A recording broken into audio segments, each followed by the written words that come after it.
ناظرین السلام علیکم، آپ کا میزبان عدنان حیدر نصرت جاوید ہمارے ساتھ ہیں۔ دوستوں، پروگرام کا آغاز کریں گے ایک اہم خبر سے، جو کہ آسٹریلیا کے شہر سڈنی کے قریب دہشت گردی کا واقعہ پیش آیا۔ بونڈائی ایک ساحل ہے جہاں یہودی کمیونٹی اپنا مذہبی تہوار منانے کے لیے وہاں اس کو سیلیبریٹ کرنے کے لیے وہاں اکٹھی ہوئی تھی۔ دو دہشت گردوں نے حملہ کیا، دونوں باپ بیٹا تھے، باپ مارا گیا، بیٹا زخمی حالت میں پکڑا گیا۔ اور یہ بہت افسوسناک واقعہ، ہم سب اس کی جتنی مذمت کریں دہشت گردی کے واقعے کی وہ کم ہے۔ دہشت گردی کا واقعہ آسٹریلیا میں ہوتا ہے، اس کی رپورٹنگ شروع ہوتی ہے، جبکہ دوسری جانب سوشل میڈیا پہ کوہرام برپا کر دیا جاتا ہے کہ یہ دہشت گرد ہیں، کیونکہ نام مسلمانوں والے ہیں، نوید اکرم اور ساجد اکرم، یہ دونوں کا تعلق پاکستان سے، یہاں تک کہ اس کو پاکستانی ثابت کرنے کے لیے ثبوت بھی سامنے سوشل میڈیا پہ ڈال دیے جاتے ہیں۔ یار بات یہ ہے کہ میں فرینکلی سپیکنگ میں اس میں مزید ایڈ کرتا چلوں، آپ کہتے ہیں کہ نمبر بتا دیں گے۔ ابھی تک جو آسٹریلیا کی سر آفیشیل رپورٹس ہیں اس کے مطابق 16 کی ڈیتھ ہو چکی ہے اور 42 لوگ زخمی ہیں۔ سب سے پہلی بات تو یہ ہے کہ ہم پاکستانی ٹیلی ویژن چینل پہ بیٹھے ہوئے ہیں اور میں پاکستانی ہوں اور میرا تعلق مسلمان ٹھیک ہے عقیدے اور مذہب سے۔ میں انتہائی سخت ترین الفاظ میں اس دہشت گردانہ حملے کی مذمت کرتا ہوں اور مجھے کوئی اس میں شرمساری نہیں۔ وہ لوگ جو سڈنی میں، عام طور پر آسٹریلیا میں جو بہت کم ایک تو جوز رہتے ہیں، لیکن جو رہتے ہیں نا ان کا تقریباً تیسرا حصہ جو ہے، مطلب 100 میں سے کہہ لو 33 سے 35% وہ سڈنی میں ہوتے ہیں۔ تو سڈنی میں اتوار کے دن وہ ساحل سمندر پر اپنا ایک مذہبی تہوار منا رہے تھے، اس کو ہانکا کہتے ہیں۔ وہ ہوا یہ تھا کہ آج سے کوئی تقریباً بہت سو سال پہلے، آسان ترین زبان میں، حضرت عیسیٰ علیہ السلام سے پہلے کی پیدائش سے تقریباً 160 یا 162 سال پہلے، I am not very sure, وہ یونانیوں نے قبضہ کر لیا تھا یروشلم۔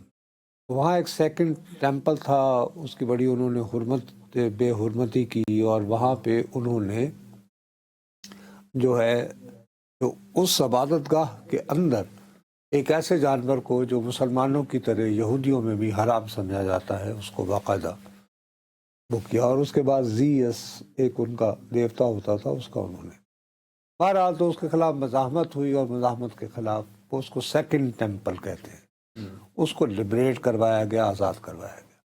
تو اس کے لیے یہ عام طور پر 14 دسمبر کو یہ شروع ہوتا ہے یہ تہوار، اور یہ پورے تقریباً 8 دن رہتا ہے، اور روزانہ جو ہے ایک شمع جلائی جاتی ہے۔ آئیڈیا یہ ہے کہ جی اندھیرا چھٹ گیا اور روشنی آ گئی نا ٹائپ کی۔ تو وہ ٹھیک ہے یار، ایک تہوار ہے، اس کے ہمارے تہوار ہوتے ہیں۔ اب اگر کوئی شخص جو ہے وہ نفرت میں اور غصے میں ہمارے تہواروں کے ساتھ اس طرح کی حرکت کرے تو یقیناً وہ بھی قابل مذمت ہے۔ اب بنیادی جو ابھی تک مجھے سمجھ میں نہیں آئی، اور یہاں پہ میں یہ سمجھ رہا ہوں کہ واقعتاً یہ جو سو کالڈ سٹیزن جرنلزم جسے کہا جا رہا ہے سوشل میڈیا، وہ کتنا خوفناک اور خطرناک ہو گیا۔ بھائی یہ واقعہ ہو رہا ہے سڈنی میں، تو سڈنی کی آسٹریلیا کی حکومت کو بتانے دو نا کہ وہ لوگ کون ہیں۔ آپ اس سے پہلے ہی کہ چونکہ نام ہے نوید اکرم، اور آپ ایک نوید اکرم ڈھونڈ بھی لیتے ہیں اور اس کی تصویر بھی شائع کر دیتے ہیں، سرکولیٹ کرا دیتے ہیں، اور اس میں بھی ایک میں غالباً اس نے پاکستانی ٹیم کی جرسی وغیرہ پہنی ہوئی ہے، کرکٹ ٹیم کی، کیونکہ آسٹریلیا میں بھی کرکٹ جو ہے وہ بہت پاپولر ہے۔ تو انڈر لائن یعنی یہ کس کے پیچھے کتنی منظم، یعنی کہ ایک اور اس کے بعد جو ہے وہ آپ کوئی اکاؤنٹ دیکھو، سوشل میڈیا اکاؤنٹ، دھڑا دھڑ۔ اچھا، میں پہلے ہی سچی بات ہے، تاثر دیا گیا نا، میں کو تقریباً 2-3 دنوں سے جرسی کا رنگ دیکھ کے یہ تاثر دینے کی کوشش کی کہ نا کہ یہ پاکستانی جرسی پہن کے پھر اب میں 2-3 دنوں سے ویسے ہی تنگ آیا ہوا تھا۔ ایک پتہ نہیں کوئی فلم آئی ہے دھریندر پرندرا یا کیا، وہ اس میں کوئی رحمان ڈکیت کا اور لیاری کا اور یہ وہ، اس پہ جو سوشل میڈیا پہ اور وہ یہ پوری لیاری وار کے اوپر ویسے انہوں نے بنائی ہے، اس میں چودھری اسلم، ارے یار لیاری کیا وار، لیاری سے زیادہ بہترین میں کہتا ہوں پاکستان کا سب سے پیار کرنے والے لوگ وہاں ہیں. بہار کالونی کہاں بنی تھی؟ لیاری میں، بہاری کالونی، جہاں پہ بھائی پنجابی پشتون یہ وہ سارے وہ ایک خاص علاقے میں خاص تناظر کے حوالے سے gang war gang war gang war, اور اس کے بعد آپ پورے لیاری کو وہ، اور اس حوالے سے وسیع تر تناظر میں آ کے جیسے پورا پاکستان جو ہے وہ یعنی گینگز میں، خیر میں اس سے آگے تنگ آیا ہوا تھا. اور اس میں بھائی چھوٹے موٹے نہیں، شوبھا دے وہ بہت بڑی وہاں کی فلم کریٹک سمجھی جاتی ہے، برکھا دت اتنی بڑی صحافی، وہ دھڑا دھڑ ریکمینڈ کر رہے ہیں، اور کیا زبردست، پتہ نہیں کوئی اکشے مکشے کوئی ایکٹر ہے کہ اس کی انٹری ہے کوئی یہ ہو. میں نہیں، ایک میں اس سے تنگ آیا ہوا تھا، دوسرا یہ شروع ہو گیا. اور تم یقین مانو کہ میں نے اپنے ٹیلی فون میں نے یوں کر کے دور پھینک دیا اپنے بستر سے. میں کہا یار میں تو پاگل ہو جاؤں گا یہ. اچھا اس کے بعد یہ ہے کہ اللہ تمہارا بھلا کرے، افغانستان کی ڈیاسپورا کی کچھ خواتین جو باہر، انہوں نے باقاعدہ پھر وہ ویڈیوز بنا کے کہنا شروع کر دیا کہ تمام ابھی تک دنیا یہ کیوں نہیں کر رہی کہ پاکستانیوں کو بلا استثناء ہر ملک سے نکال، نہیں غیر ملکی سفر پر پابندی لگا دی جائے، اور باقی جو جہاں جہاں ہیں وہاں چن چن کر وہ بھی ابھی چند ہی روز قبل امریکہ میں تھینکس گیونگ کے موقع پر 2 افغان نکلے تھے، تو افغانستان امریکہ سے ساری افغانوں کو نکال دیں. ہم نے کتنی شدت سے کہا کہ یار یہ ایک انسیڈنٹ ہے الگ سے ہے. اس کے بعد پھر اور پکڑا گیا.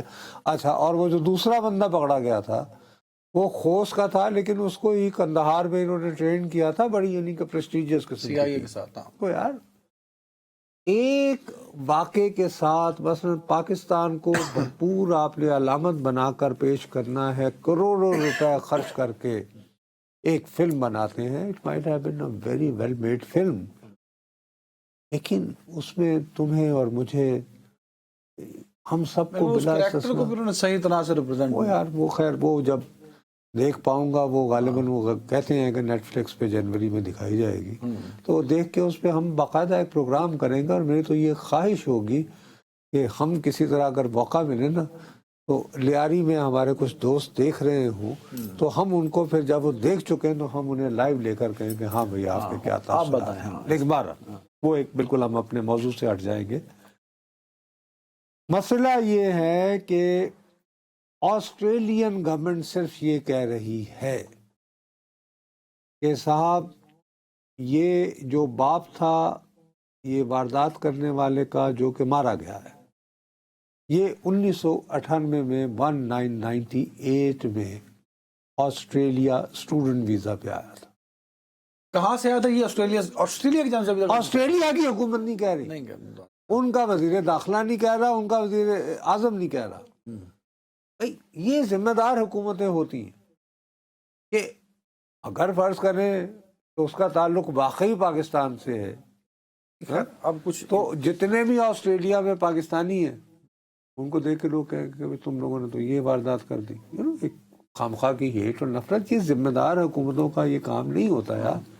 اچھا ابھی وہ چل ہی رہا تھا تو ابھی تھوڑی دیر پہلے کسی پاکستانی چینل پہ نہیں، CNN 18 Indian T V, Indian T V, وہ یہ کہتا ہے کہ جی آسٹریلین گورنمنٹ نے ہمارے ساتھ رابطہ کیا ہے ٹو فائنڈ ڈیٹیلز کہ وہ یار وہ کہیں کیونکہ اس شخص کا تعلق ساؤتھ ایشیا سے، انہوں نے بھی انڈیا اس کو کلیم نہیں کیا. اچھا اب ہمیں تو یہ چاہیے تھا کہ اس وقت ہم اپنے پروگرام کا آغاز کرتے اور ہم وہ CNN پہ چلی ہوئی وہ خبر چلاتے، CNN 18 انڈیا والا، اور ہم کہتے کہ لو جی اب تو آسٹریلیا نے بھی آپ سے رابطہ کر لیا. میں نے اس کو ڈبل چیک کرنے کے لیے آپ سے تھوڑی دیر قبل جو ہے وہ میں نے کسی ذریعے سے آسٹریلین حکومت سے رابطہ کرنے کی کوشش کی، ادھر سے اس خبر کے جواب میں بھی آیا. اب میں یہ کہہ رہا ہوں آپ کو بطور پاکستانی، نو کامنٹس، نو کامنٹس. یعنی وہ یہ بتانے کو تیار ہی نہیں ہے اوریجن کیا تھا اس بندے کہ اس کا اوریجن کہاں کا تھا اور کیا انہوں نے. اچھا اگر فرض کیا خدا نخواستہ ہمارے ساتھ ہوتا، اور یار میں یہ کہتا ہوں ہو بھی جائے اگر یہاں سے، 1998 سے ایک بندہ وہاں گیا ہوا ہے, وہاں اس نے شادی کر لی, اس کے بعد ایک اس کا بیٹا پیدا ہو گیا, اور آسٹریلیا کے خود میڈیا یہ کہہ رہا ہے کہ اس کو کچھ عرصہ پہلے انہوں نے 6 مہینے تک انڈر آبزرویشن 2018-19 میں شاید, ہاں, کہ جی یہ لنکڈ ود داعش, اس کے کوئی داعش سے تعلقات ہیں. جو وہاں کی ایک آرگنائزیشن بنائی ہوئی داعش. اچھا, اور یہ باپ بیٹا جو گاڑی لے کر وہاں گئے تھے, اس میں سے جو ہے وہ ایک تو وہ آئی ڈی یعنی کہ ایکسپلوسیوز ملے ہیں جن کو ہم ناکارہ بنا رہے ہیں بموں کو, اور دوسرا وہاں پہ اس کے جھنڈے بھی ملے ہیں. اچھا, اب ہمارے یہاں بہت سارے لوگ یہ کہہ رہے ہیں کہ جی وہ اتنے بیوقوف تھے کہ وہ لے کر جائیں گے. وہ بھائی, داعش کا مطلب ہی یہ ہے کہ لوگوں کو ان کے گھر میں ڈرا دینا چاہیے کہ آپ کو واردات کریں تو ایسی ضرور کوئی نہ کوئی نشانی چھوڑ کر جائیں. سر دیکھیں نا کہ اس کو 2018-19 میں انہوں نے انڈر انویسٹیگیٹ کیا, پھر 6 مہینے انڈر آبزرویشن رکھا, اس کے بعد وہاں کی, اور وہ اچھی انٹیلیجنس ایجنسیز ہیں, پرائم انٹیلیجنس ایجنسیز ہیں, انہوں نے اسے کہا کہ یہ خطرناک نہیں ہے, اٹس فائن, اٹس کلیئر, انہوں نے اسے کلیئر کر دیا, اور ٹھیک 5 سال بعد وہ اٹیک کر دیتا. تو یہ داعش اتنی لیتھل اور ایک خوفناک قسم کی ٹیررسٹ آرگنائزیشن ہے کہ یہ آپ کو بھنک بھی نہیں لگنے دیتے. یار دیکھو, ایک یعنی ان کا پروپیگنڈا, یہ جن چیزوں پہ کام کرتے ہیں اس طرف ہم لوگ توجہ نہیں دیتے, اور نہ ہی ہمارے جو دنیا میں بڑے فیصلہ ساز ہیں. ایک سیدھی سی بات ہے کہ اکتوبر سے مسلسل بمباری ہوئی نا غزہ پہ, دنیا بھر میں کہیں بھی مسلمان بیٹھا ہوا ہے تو وہ فلسطین سے اس کا دور پرے کا بھی تعلق نہ ہو. یار یہ کیا ہو رہا ہے روزانہ, یہ تو ٹھیک ہے بھائی آپ کے اوپر حماس نے کیا, زیادتی کی, لیکن یار آپ یہ معصوم بچے, ہسپتالوں پہ حملے, 70,000 آدمی آپ نے مار دیا. اور انہوں نے وہاں پھر بندوں کے اوپر بیٹھے ہوئے یہ ایک ذہن میں بیٹھتا ہے کہ یار ہماری حکومتیں کیا کر رہی ہیں, اسلامی حکومتیں, مسلمان ملکوں کی حکومتیں. اب ایسے ذہنوں کو یہ داعش جیسی تنظیمیں انتہا پسند جو ہیں وہ پھر ٹارگٹ کرتی ہیں, پھر وہ ان کے جذبات سے کھیلتے ہیں. اب وہ جذبات سے کھیلتے ہوئے اور لوگوں کو استعمال کرتے ہوئے یہ ان کمبختوں کے ذہن میں ہی نہیں رہتا کہ یار تم جس چیز کے لیے بھڑکا رہے ہو کیا یہ مسلمانوں کے لیے, یا وہ شخص جس کو تم اکسا رہے ہو اس کا جس ملک سے تعلق ہے اس کے لیے یہ کوئی اچھی بات ہے. اب جیسے آسٹریلیا جو ہے, آسٹریلیا تم یقین مانو کہ میں جب پہلی مرتبہ گیا تھا تو مجھے یہ لگا کہ یار میں اتنے سادہ اور اتنے وہ سمپلسٹک لوگ تھے کہ میں حیران ہو جاتا تھا. یہ کہ کوئی سادگی تو ختم تھی ان پہ, اور میں آئی وڈ فیل ashamed کہ یار ہم کتنے چلاک ہوتے ہیں. اللہ کی قسم سے یہ سے گفتگو کر رہے ہیں سو سمپل, سوائے یعنی کہ کرکٹ کی کوئی بات کر لینی یہ وہ اب وہاں پر کافی عرصہ پہلے وہاں پر ایک نسل پرست تھوڑی سی حکومت آئی تھی, تو اینٹی امیگرنٹ تھی. آج کل اب 1.5 سال سے ایسی حکومت ہے جو کہ کہہ رہی ہے کہ یار یہ کیا, کیونکہ آسٹریلیا ایک بہت بڑا ملک ہے یار, پورا وہاں پہ بہت سارے یعنی کہ ٹائم زونز ہیں, ایک سے زیادہ, ٹھیک ہے صاحب. تو وہاں پہ اب ایک اور واقعہ بھی ہو رہا ہے کہ اس کے ویسٹ میں یعنی اس کے مغربی حصے میں, پرتھ میں, کیونکہ آج کل بہت شور ہے نا وہ ریئر ارتھ کا, تو ریئر ارتھ کو نکالنے کے لیے اس کو صاف کر کے پانی کے ساتھ یہ وہ مٹیریل کام کا الگ کروانے کے لیے آپ کو مزدوری کرنے والوں کی ضرورت ہے. یہ ذہن میں رکھے, ٹھیک ہے صاحب. تو انہوں نے کچھ نرمی کی ہے, اور ہمارے ہاں مثلا جیسے جب ہزارہ کمیونٹی بہت زیادہ خطرے میں تھی, آپ کو یاد ہوگا, تو ان کو جو ہے ان کو بھی سب سے زیادہ ویزے انہوں نے ہی دیے. کچھ چیزوں میں بدلاؤ آئے گا نا سر, دیکھیں یہ بڑی اہم ڈیسٹینیشن بھی تھی فار امیگرینٹس, اگر لوگ نہیں اب تو آئے گی انفارچونیٹلی کہ انہوں نے اتنا عرصہ تھوڑی سی سختی کر کے. آپ کو یاد ہوگا ایک زمانے میں پاکستان کے تمام اخبارات کے بیرونی صفحات پر بڑے بڑے اشتہار چھپ رہے تھے آسٹریلین ایمبیسی کی طرف سے کہ خدا را یہ کشتیوں کے ذریعے آسٹریلیا پہنچنے کی کوشش نہ کریں. یاد ہے یہ نہیں آپ کو؟ اب لیکن وہ تھوڑا سا ایز اپ ہو رہے تھے. ابھی بھی اگر پاکستانی کو کسی کو، کیونکہ یہاں پہ تو اکثر لوگ اب باہر جانے کو چکر، تو سب سے زیادہ جس پہ وہ یعنی کہ نمبر 1 ترجیح ابھی تک کے ڈیٹا کے مطابق وہ آسٹریلیا. اگر وہ سب ایک ہمسائے کا بھی انٹرویو چل رہا تھا کس کا؟ وہاں ہاں اس نے کہا کہ جی یہ انڈیا کے ہیں، اور اس میں اس نے لفظ انڈیا استعمال کیا. اس نے کیا. لیکن ہم تو اس طرح کا ڈھول نہیں مچا رہے ہیں نا. بھئی میں تو ایک سیدھی سادی بات کروں گا کہ جتنی صحافت کی الف بے تے سے سیکھی ہے وہ یہ ہے کہ جہاں یہ واقعہ ہوا ہے وہاں کی حکومت جب یہ کہے گی کہ جی یہ شخص نے فلاں ملک سے 1998 میں ہمارے ہاں ویزا لے کر آیا تھا، اب میں یہ کہتا ہوں کہ لیٹ سے میرے منہ میں خاک، وہ آخر میں یہ کہتے ہیں کہ یہ پاکستان سے اس نے 1998 میں آیا تھا، اس سے کیسے ثابت ہو گیا کہ پاکستان کے 25 کروڑ لوگ ہی دہشت گرد ہیں؟ اور فرض کیا کہ بھارت کے اپنے میڈیا CNN 18 کا یہ کہنا درست ثابت ہو کہ آسٹریلین ایمبیسی جو ہے وہ یا حکومت ان سے رابطہ کر کے اس بندے کا پوچھ رہی ہے کہ وہ کہاں کا کیا اس کے لنکس ہیں، تو فرض کرو وہ انڈین بھی نکل آئے تو اس کا مطلب ہے کہ میں انڈیا کے ہر شہری کو کہوں کہ بھی وہ دہشت گرد نہیں. ایسا نہیں ہے. بٹ سر ایک داعش خطرہ تو ہے نا سر. داعش تو اور it is different from al Qaeda and باقی تنظیموں کے. بابا ایک سیدھی سادی بات ہے کہ داعش یہی کہ جہاں پہ ہمیں دیکھنا چاہیے کہ بھئی جو پروپیگنڈا کے محاذ پر دنیا بھر میں بہت، بھئی آپ نے وہ کیا وہ درندرا فلم تو بنا دی، ذرا داعش کے خلاف تگڑی جی فلم بنا کر دکھاؤ نا. یہاں نہیں بنا پاتے، ہالی ووڈ بڑا کیپٹل ہے وہاں سے بنائے. یورپ میں کچھ یعنی کہ داعش کو پوری دنیا کو اکٹھا ہونا پڑے گا. دیکھو یہ ایکول تھریٹ ہے سب کے لیے بابا. اب وہی تو میں آپ سے عرض کر رہا ہوں کہ ایک شخص 1998 میں آسٹریلیا پہنچتا ہے، اس کے بعد وہ وہاں سیٹل ہو جاتا ہے، سیٹل ہونے کے بعد وہ شادی کرتا ہے، شادی کرنے کے بعد اس کا ایک بیٹا ہوتا ہے، اور بالآخر یہ ہوتا ہے کہ 14 دسمبر 2025 کے روز وہ اپنے جوان سال بیٹے کو لے کر جو ہے، اصل تم یہ دیکھو کہ اس کے اندر کس طرح اس کی ذہن سازی کی گئی ہوگی، کس طرح اس کے ذہن کو جوان بیٹے کو ہپنوٹائز کر کے کہ وہ جوان بیٹے کو، بھائی اگر تمہیں اتنا ہی شوق ہے تو اکیلے جاؤ، تو اکیلے جا کے اپنا کر لو، بھائی نہیں، جوان بیٹے کو ساتھ لے کر. اب یہ بھی سوچنا پڑے گا کہ اگر پہلے اس کے بیٹے پر نگاہ رکھی ہوئی تھی تو ہو سکتا ہے کہ بیٹے نے اپنے باپ کو بھی اس طرف لگا دیا ہو کہ آؤ اکٹھے ہی چلتے ہیں. کیونکہ یہ جب گئے تو ظاہر ہے وہ اتنے بیوقوف تو نہیں تھے آسٹریلیا کو جانتے ہوئے کہ بالآخر وہ پکڑے نہیں جائیں گے.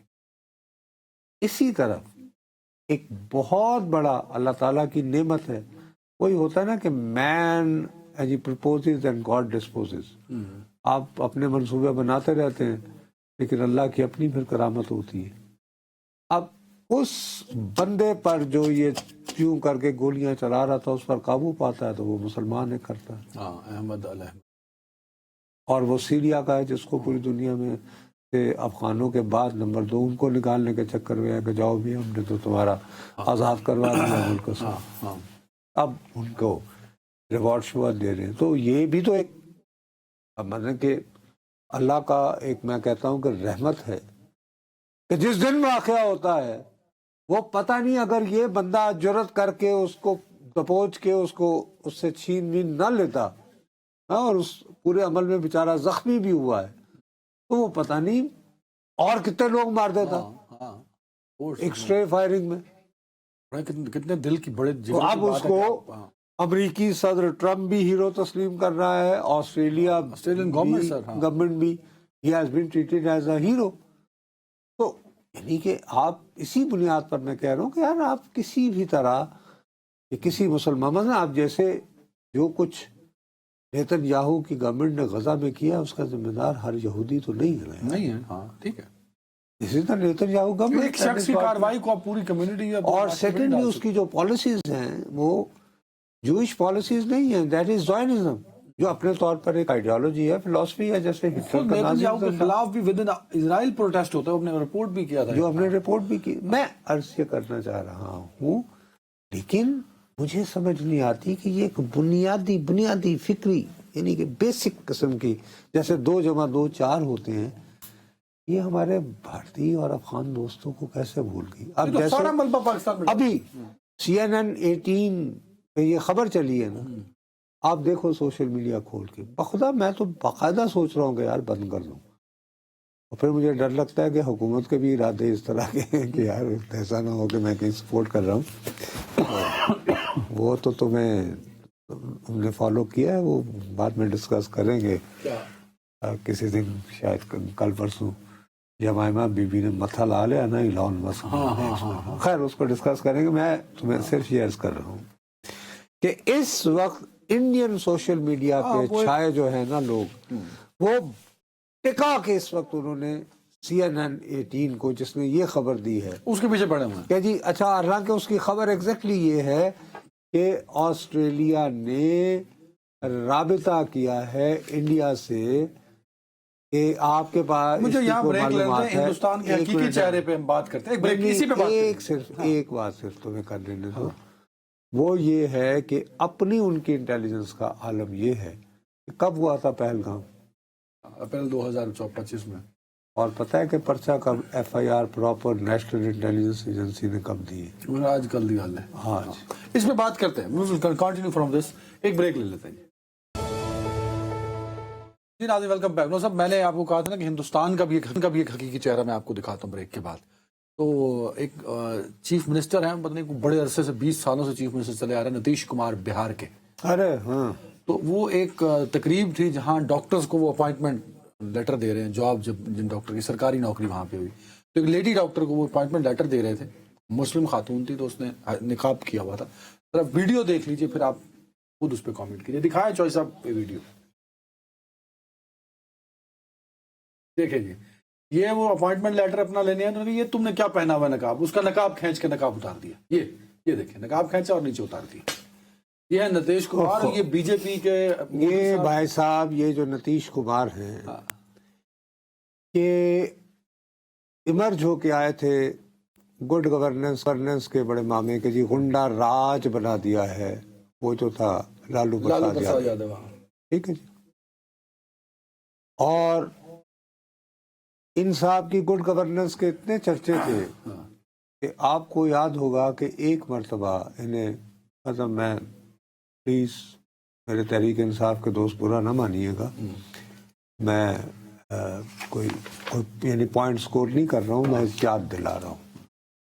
ان کو باقاعدہ بانی تحریک انصاف نے یہ کہا تھا کہ آپ میرے لوگوں سے ملیں اور ان کو بتایا کہ گڈ گورننس کیا ہوتی ہے. نتیش کمار کو کہا تھا. جی وہ یہاں رہے. This is fact, I am telling you. And he met Tehreek Insaf کے لوگوں کو. اچھا، اور یہ شروع میں باقاعدہ، یعنی کہ، اور یہ شخص جو ہے اس کی ریپوٹیشن یہ ہے، مثلا مثال کے طور پر اس نے جو ابھی تک اپنے جو، یعنی اس کی سب سے زیادہ، اس کو جو ریکارڈ نمبر آف ووٹس پڑھتے ہیں نا، وہ عورتوں کے پڑھتے ہیں. اور اس میں یہ ہے کہ اس کی پہلی وجہ یہ تھی کہ اس نے بہار میں شراب بندی کی، اور یہ وہاں پہ بہت سخت ہے. یہ اس کی وجہ سے ظاہر ہے عورتیں اس سے خوش ہیں. اب اس نے یہ کیا کہ حالیہ انتخابات سے قبل، اچھا اس سے پہلے اس نے عورتوں کے، جیسے ہمارے ہاں بیسٹ پروگرام ہے، اس طرح کا ایک پروگرام دیا کہ جی ڈائریکٹ جو ہے وہ عورت کے پاس جائے. اب یہ ہے کہ اس نے ایک کہا کہ اگر عورتیں کاروبار کرنا چاہیں تو ان کو الگ سے قرضے دیے جائے، فرض کریں کم سود پہ، کم سود پر. اب وہ شخص جو ہے بی جے پی کی صفوں میں جب جاتا ہے، ان کے ساتھ مل کے اتحاد کرتا ہے، تو وہاں پہ بی جے پی کی گراس روٹس پہ اپنا ہولڈ، کیونکہ یہ کہا جا رہا ہے نا کہ آپ اس کو کر لیا تو آپ اس کو 5-6 مہینے میں کہیں گے کہ یار آپ بوڑھے ہو گئے، تو آپ بی جے پی کا، محض اس وجہ سے کہ بی جے پی اس کو ہٹانے کا نہ سوچے. ایک تو سیاستدان کی بیماری ہوتی ہے، یہاں کا ہو وہاں کا ہو، یعنی مرتے دم تک چپکے رہنا ہے. کرسی کے ساتھ. لیکن یہ ہمارے ساؤتھ ایشین کا مسئلہ ہے موسٹلی. بہرحال ہے تو صحیح نا. ہاں ٹھیک ہے. اب آپ یہ اس سے زیادہ یعنی کہ دنیا کا کوئی اصول لاگو کر لو, you are violating the space of a woman. آپ ایک خاتون کی یعنی باقاعدہ بڑھ کے جارحانہ انداز میں, اور اس پہ بھی آپ مسکرا رہے ہیں, ساتھ کھڑے سارے لوگ بھی, اور ساتھ کھڑے ویڈیو چل لوگ رہی ہے ہیں. ہماری جیکٹ میں, آپ- دیکھیں نا کہ وہ اگر آپ یہ پریٹینڈ کر رہے ہیں کہ آپ نے کا رویہ کسی نہ کسی طرح بزرگ والد والا نظر آ رہا ہے تو آپ بکواس کر رہے ہیں. ہاں مطلب دیکھیں نا آپ کہاں, کیونکہ آپ کی جو باڈی لینگویج ہے, ہاں وہ مذاق اڑا رہی ہے کہ ارے نہیں بھائی, وہ نوچ رہی ہے نقاب اور کو. اس پہ مذاق اڑا رہی ہے اس کا. بابو تمہارا جو باڈی لینگویج ہے, تمہاری انگلیاں جو ہیں وہ نقاب کو نوچ رہی ہیں. اب اندازہ لگائیں کہ اس وہ سال یہ نہیں کہہ رہے کہ یہ تم نے کیا. اب یہ اصل چہرہ ہے کہ وہاں مسلمانوں کے ساتھ کس طرح کا رویہ اختیار کیا جاتا ہے. یہ ہے اس بھارت کا نام نہاد. اور یہ کیوں ہو رہا ہے کہ دنیا کی سب سے بڑی جمہوریت. اینی وے کیوں ہو رہا ہے؟ اس لیے ہو رہا ہے کہ ان کے خلاف جو ہے وہ یادیو جو ہیں انہوں نے کہا تھا کہ جی مسلمان ہوں گے اور ہم ہوں گے. MY ان کی کیمپین کا نام بنا تھا, MY مسلمز اینڈ یادیو. یہ تھا ان کا انتخابی نعرہ, جس کا بعد میں وہ اس نے مذاق اڑایا تھا. لیکن یہ بتاؤ اب اس کے ہوتے ہوئے میں اگر ایک بھارتی مسلمان یہ میسج ہے پورے مسلمانوں کے لیے کہ بھائی آپ مسلمان یہاں محفوظ نہیں ہیں. میں یہ ہم بھارتی ظالم مسلمان ہندوستان ہوں کا تو میں چہرہ کیا ہے. کروں گا؟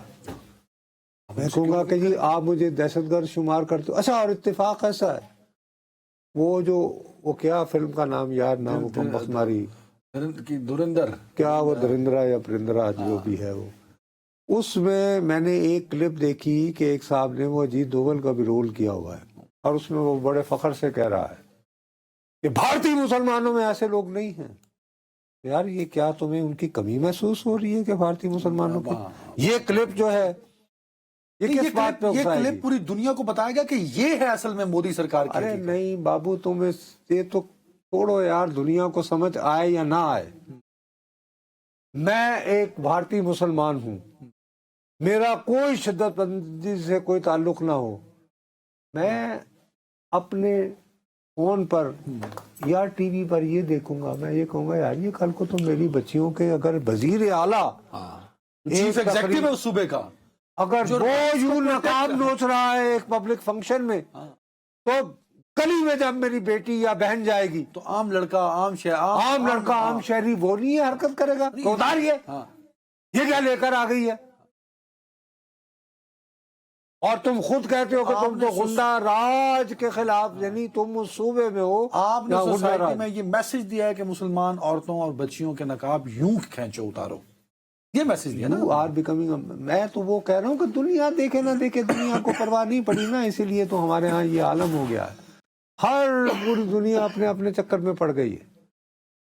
بٹ دا پوائنٹ از کیا یہ مجھے تشدد کو نہیں اکسائے گی؟ میں کہوں گا اچھا یار اگر بات یہاں تک آ گئی ہے کہ میری بیٹی اور بچی کی اور بہن کی کا نقاب محفوظ نہیں ہے اور اسے یوں کر کے نوچا جا رہا ہے, یہی ہے then fine یار let's have it. اگر باہر سڑکوں پر کالج کی بچیوں کے عورتوں کی یوں کرتے نوچے جائیں گے, اس بچی کے کیسے آپ ان کو روکیں گے؟ کہیں گے بھائی وزیر اعلیٰ کر رہا ہے اس بچی کے بھائی کو یا کزن کو یا کسی کو بھی داعش جیسی تنظیم اپروچ کرے گی تو ڈونٹ یو تھنک کہ وہ ان ظالموں سے تو اس سے تو بہتر ہے یار. ٹھیک, I hope you got the point. نہیں ٹھیک ہے, آپ یہی میسجنگ کنوے کر رہے ہیں. تو یہ کھڑے ہو کے آپ میرے خیال 5ویں 6ٹھی دفعہ یہ وزیر اعلیٰ بنے ہیں سر پچھلے 20 سالوں سے. میں تو اسی کا نام سنتا چلا رہا ہوں. نہیں درمیان میں اس کو 2-1 سال ہوا تھا سر. he is a very very experienced politician and he wasn't, نہیں اس طرح نہیں تھا. لیکن اس سے تم یہ دیکھو کہ بھارت میں عمومی اس سے اس کی سوچ کی عکاسی ہوتی ہے کہ وہ سوچتا کیا ہے نقاب کے بارے میں. میں تمہیں دیانتداری سے ایک دوسری ڈیمینشن بتا رہا ہوں. الیکشن کے قریب کہا جا رہا تھا کہ اس کو کچھ دنوں کے لیے رکھیں گے الیکشن جیتنے کے بعد, اور پھر بی جے پی اپنا وزیر اعلیٰ لائے گی. اسے کہیں گے کہ بابا جی اب آپ تھک گئے ہیں، تھوڑا آپ آرام کریں. بوڑھے ہو گئے. اب یہ ان کو ثابت کرنا چاہ رہا ہے کہ تم کہاں کے انتہا پسند ہندو ہو، میں ہوں اصل تو میں ہوں ہندوتوا کا علم بردار. اور دیکھو میں یوں کر کے میں یہ ہے. یہ چلیں جی ایک بریک لیتے ہیں اس میں. ویلکم بیک ناظرین. صاحب پاکستان کے جو صنعت کار ہیں وہ جانا بہت سارے مسائل کا پچھلے کئی سالوں سے شکار ہے. اب ان کے کئی تحفظات بھی ہیں. شکر ہے آپ وطن کی فکر کر نادان پہ بھی آئے. اڈیالہ سے میرا رخ جو ہے وہ وطن نہیں اڈیالہ سے کہیں زیادہ. دیکھو پہلے ہم آسٹریلیا چلے گئے اور پھر نہیں وہ انڈیا والا واقعہ تو آل آف سڈن کا ہے اور آپ سوشل میڈیا نہیں. It is shocking, it is shocking, there is no doubt. اچھا خیر. ہاں تو بزنس کمیونٹی کے کئی مطالبات بھی ہیں، کئی تحفظات بھی ہیں. جس میں سے ایک تو مطالبہ کیونکہ انرجی، بجلی مہنگی، گیس آتی نہیں وہ بھی مہنگی، تو دیر کئی ایشوز ہیں ان کے. وہاں ان کا ایک دوسرا بڑا ایشو ہے وہ اسٹیٹ بینک کی پالیسی کو لے کے. وہ کہتے ہیں جو شرح سود ہے بقول ان کے وہ بہت زیادہ ہے. اچھا وہ مسلسل یہ مطالبہ کرتے چلے آ رہے ہیں. یہ پی ڈی ایم گورنمنٹ آئی، پھر شہباز شریف صاحب دوبارہ آ گئے کہ یار اس شرح سود کو اس حد تک ایڈجسٹ کیا جائے کہ تاکہ کاروباری لوگ جو ہیں وہ انویسٹمنٹ لائیں اور انڈسٹری جو ہے وہ بوسٹ اپ ہو، وہ چل پڑے. آج وہ مانیٹری پالیسی جو ہوتی ہے اسٹیٹ بینک والی سے اس کا اجلاس تھا، اس میں شرح سود کو وہ 0.5%، پہلے 11% تھی تو 0.5% کم کر کے 10.5% کم ہو گئی نا. اب نہیں جو شرح سود ہوگی. تو اس سے جو صنعت کار ہے یا بزنس کمیونٹی ہے اس کو فائدہ ہوگا. بابو یہ جو ہے آٹے میں نمک کے برابر ہوا نا. میرے خیال 0.5% نہ ہونے کے برابر ہے. چلے اب یہ آٹے میں نمک کے برابر ہونے والا جو شرح سود ہے یا کمی، اب یہ میرے سامنے پڑی ہوئی ہے رائٹر کی سٹوری جو ایک بین الاقوامی خبر رساں ایجنسی ہے، کو پاکستانی ادارہ نہیں. وہ یہ کہتے ہیں کہ ہم لوگوں کے اپنا ظاہر ہے کہ لوگوں نے رکھا ہوتا نا کہ یار رائے لینی ہو تو یعنی پول بنایا ہوتا ہے کہ یار کوئی ڈیولپمنٹ ہو تو کہا کہ ہمارے 12 ماہرین معیشت ہیں. ان سے جب رابطہ کیا گیا رائٹر نے کہ صاحب مگر ہم لوگوں نے فرض کرو اپنا پروگرام تیار کرنے کے لیے آپ جیسے ہم 10 بندے ہم نے رکھا ہو گیا یار ان سے پوچھا جائے کہ سر یہ کیا بات کریں آسٹریلیا کے بارے میں. تو وہ کہتے ہیں کہ آل یعنی 12 کے 12 نے کہا کہ ہم تو بڑے حیران ہوئے ہیں کہ ہیں یہ اسٹیٹ بینک نے کیسے کمی کر دی. کیسے کمی کر دی؟ یہ بھی نہیں کرنی چاہیے. ہاؤ ڈیئر دے. وہ یہ فرما رہے ہیں کہ یہ اسٹیٹ بینک کو یاد نہیں رہا کہ ابھی کل ہی تو آئی ایم ایف نے کہا ہے. بھائی صاحب یہ خیال کیجئے اگر آپ نے شرح سود میں کمی کی تو افراط زر آئے گا جو ابھی تک کنٹرول تھا. یعنی کنٹرول ہے. اور یہ ہے کہ یہ کہا جا رہا ہے کہ اگر بہت ہی بے قابو ہوا تو شاید 8% سے زیادہ نہیں ہوگا. یہ کہا جا رہا ہے، یہ پیش گوئی ہے. تو یہ تو بھیا عالمی آپ کو رد عمل آیا ہے. مطلب اس آدھے % پہ بھی عالمی رد عمل یہ ہے. میں بتا رہا ہوں یہ میں تمہیں اپنے بارے میں all 12. اب یہ جو معاملہ ہے پھر بھی یہ عدنان تمہارے اور میرے لیے دورا سوالوں سے ڈیپلی آپ اکنامیکلی سوچیں تو ایک اہم موضوع ہے کہ بھئی اگر آپ بینک سے قرضہ لینے جائیں تو اس پہ کیا منافع ہونا چاہیے شرح سود. لیکن کچھ چیزیں ہیں جو میرے اور تمہارے جیسے تنخواہ دار آدمی کو براہ راست افیکٹ کرتی ہیں. وہ کیا اور وہ غریب ترین سے لے کر خوشحال ترین آدمی کو کرتی. وہ ہے پیٹرول کی قیمت. اب ہر ایک کا استعمال میں نے اپنا سر پکڑ لیا ہے 3 دنوں سے مختلف، اور شہباز رانا نے بھی ایک سٹوری لکھی تھی ٹریبیون میں غالباً 12 اگست کو. لیکن اور میری گزشتہ 2-3 دنوں سے کچھ لوگوں سے ملاقات ہوئی جو بڑا غور یعنی اس پہ توجہ دیتے 13 اگست کو شہباز نے لکھی. تو اس میں وہ یہ کہتے ہیں 13 دسمبر سوری کہ جناب ہمارے اوپر تمہیں پتہ گردشی کردہ لوگ عام طور پر ہم کنفیوز کر دیتے ہیں جیسے صرف بجلی کا ہی ہے، گیس کا بھی ہے.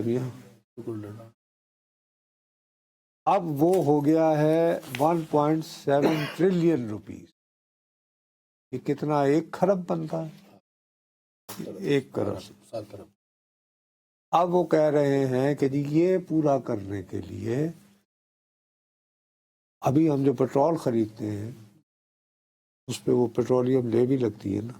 کہا یہ جاتا ہے کہ وہ ماحول دوست، ہم نہیں چاہتے کہ موٹر سائیکل والا جو ہے وہ یعنی 15 کھانے جو ہے وہ بیچارہ کیا بائکیا کے ذریعے وہ نہ چاہتے ہیں کہ وہ ماحول نہیں خراب ہونا چاہیے نا تاکہ ہم سانس لے سکیں. تو اس نام پہ کاربن لیوی لگائی گئی. اب ایک نیک نام کے ساتھ کیا ہے کہ جی 85 روپے یعنی 5 روپے بڑھا کر ابھی تک جو پیسے دے نہیں کہ ہم فرض کرو اگر عالمی منڈی میں ہمیں آ کر پیٹرول پمپ کے اوپر پیٹرول میسر ہے 10 روپے کا تو میں لوں گا 95 روپے کا. اور اب اس میں کوئی تخصیص نہیں ہوگی کہ تمہارے پاس 4 بڑی بڑی گاڑیاں ہیں، تم بہت بڑے محل نما مکان میں رہتے ہو، یا ایک موٹر سائیکل والے ہو، یا ایک موٹر سائیکل والے ہو جو موٹر سائیکل کو محض سواری کے لیے استعمال نہیں کرتے بلکہ تم اضافی کوئی بائک چلانے کے لیے کھانا ڈیلیور کرنے کے لیے استعمال کرتے ہو. یار یہ کتنا بڑا ظلم ہے. ہمارے یہاں ماشاءاللہ ایک سے ایک ذہین آدمی جو ہے تو یہ صحرا وہ اس وقت صحرا بھی وزارت خزانہ اور FBR کے پاس جاتا ہے. نہیں انہوں نے یاد ہے قانون سازی میں وہ ایک کیب تھی، میں بھول رہا ہوں 70 روپے تھی یا 50 تھی، اس کو اڑا دیا تھا. اڑا دیا تھا نا. اب یہ حکومت جو ہے یہ بادشاہوں اور شہنشاہوں کی حکومت، یہ چاہے تو نصرت جاوید سے 1 لیٹر کے 1000 روپے بھی لے سکتی ہے.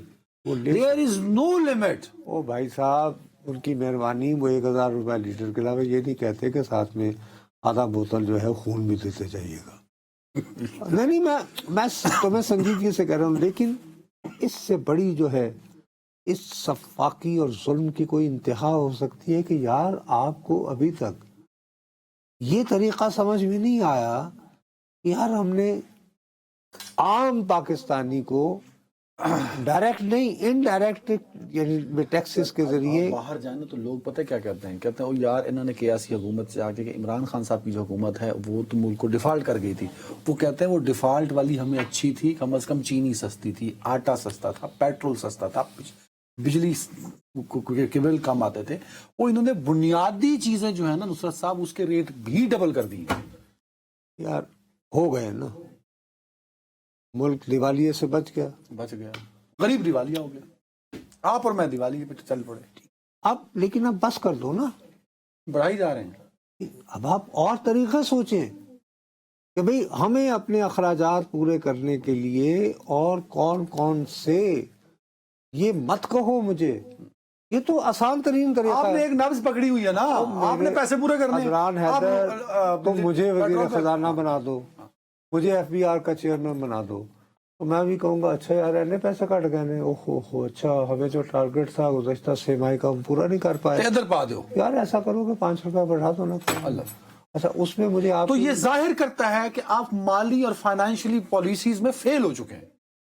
نہیں آپ بنجر ذہن کے مالک ہیں یار، فیل ہونا دوسری بات ہے.